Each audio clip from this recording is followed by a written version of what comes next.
මේවල දකින්න වෙනස්ම විදිය දෙයක් මේ වෝල්මාර්ට් එකක ඩ්‍රෝන්ස් වලින් ඩිලිවරි කරන එකක් තමයි මෙතෙන්දි වෙන්නේ. බලන්නද මේ ඩ්‍රෝන්ස්.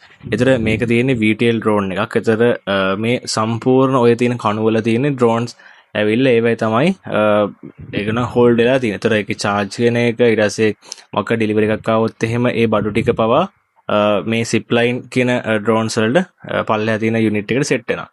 එතන මේ තියෙන zipline කියන කම්පැනි එකෙන් තමයි මේ ඩ්‍රෝන්ස් හදන්නේ. එතන zipline කියලා කියන්නේ මේ වගේ ඩිලිවරි ඩ්‍රෝන්ස් හදන කම්පැනි එකක්. එතන ඔය තියෙන්නේ ඒ ඩ්‍රෝන් එක ඇවිල්ලා කෙලින්ම ලෑන්ඩ් කරන්න ඔන්න අර තියෙන නිකන් ලයිට් කණුවක් වගේ යුනිට් එකට. එතන ඒ යුනිට් එකේදී ඩ්‍රෝන් එක charge වෙනවා. මේගොල්ලන් කියනවා මේක සාමාන්‍යයෙන් මිනිත්තු 30ක් වගේ කාලයක් ෆ්ලයිට් ටයිම් එක තියාගන්න පුළුවන්. පේලෝඩ් එකත් කිලෝග්‍රෑම් 10කට වගේ පේලෝඩ් එකක් ගන්න පුළුවන්.